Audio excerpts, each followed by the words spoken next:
What's up everybody, welcome to Money Management channel. My name is Andrei and today I'm gonna be doing analysis on PSFE ticker.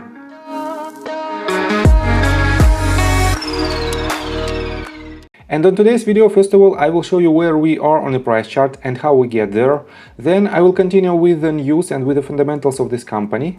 And at the end of this video, I will show you my forecast for the price of this stock. And before we get into all of that, if you guys would like to take a part in the limited time offer from WeBull and earn 2 free stocks valued up to $2,300, just open new account, deposit only $5 and choose your free stocks. Link in my description. So let's start with the price chart.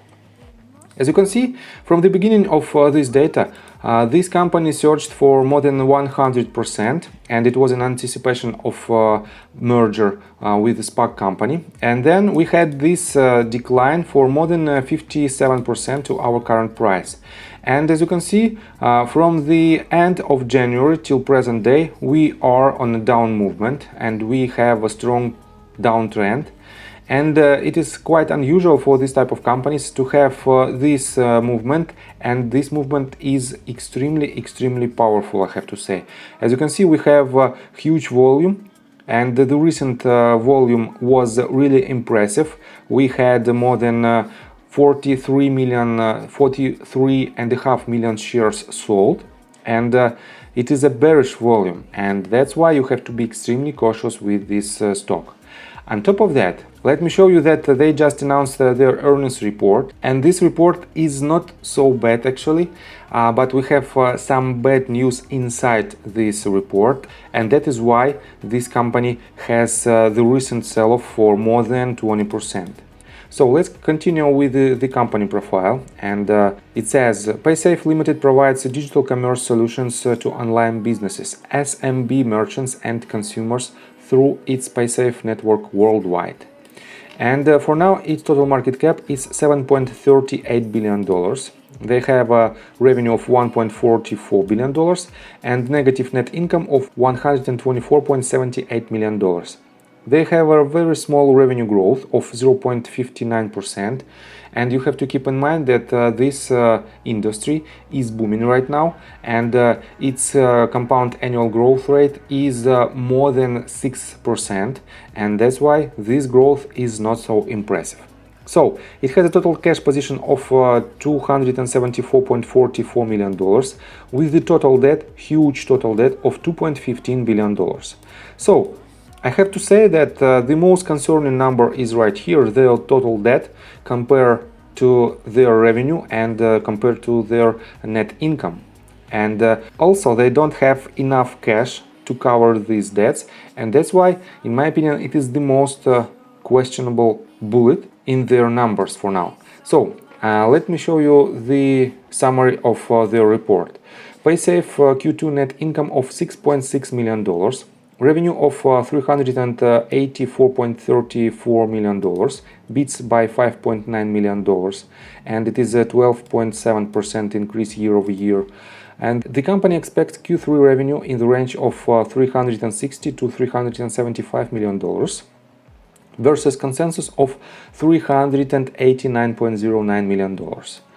And this number is also very questionable because they declare the decrease in revenue on Q3 compared to even Q2, and the consensus was around $389 million, but they expect from $360 million.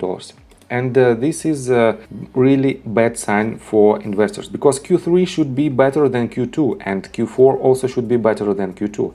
But as of this data, for full year 2021, the company expects revenue in range of $1.53 billion to $1.55 billion versus consensus of $1.55 billion, and adjusted EBITDA in the range of $480 million to $495 million. So, as you can see, they are still in line with their consensus with this estimation for full year 2021, but this number is really concerning.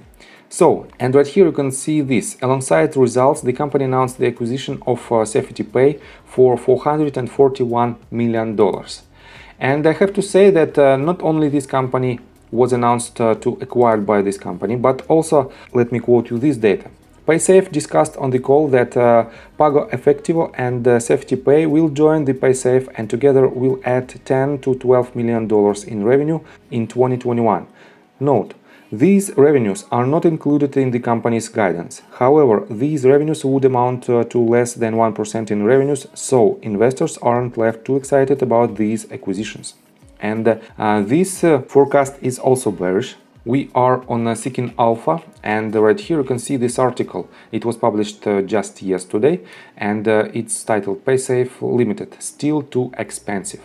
And I want to show you this data. We are on their presentation, and it is Q2 financial highlights. And as you can see, they have 13% revenue growth Q2 2021 compared to Q2 2020, and it's very good that they achieved this number. And they also have 8% growth in adjusted EBITDA, and for now it's $118.8 million. But let me show you this. On page 21 we have this data, and they have a debt for more than $2.095 billion. And their cash and cash equivalents for now is only for $248 million. And the ratio net debt to adjusted EBITDA is 4.3, and it is really high ratio.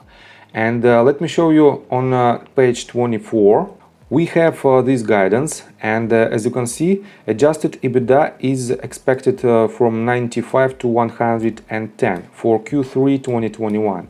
And right here you can see that they have adjusted EBITDA of $118.8 million.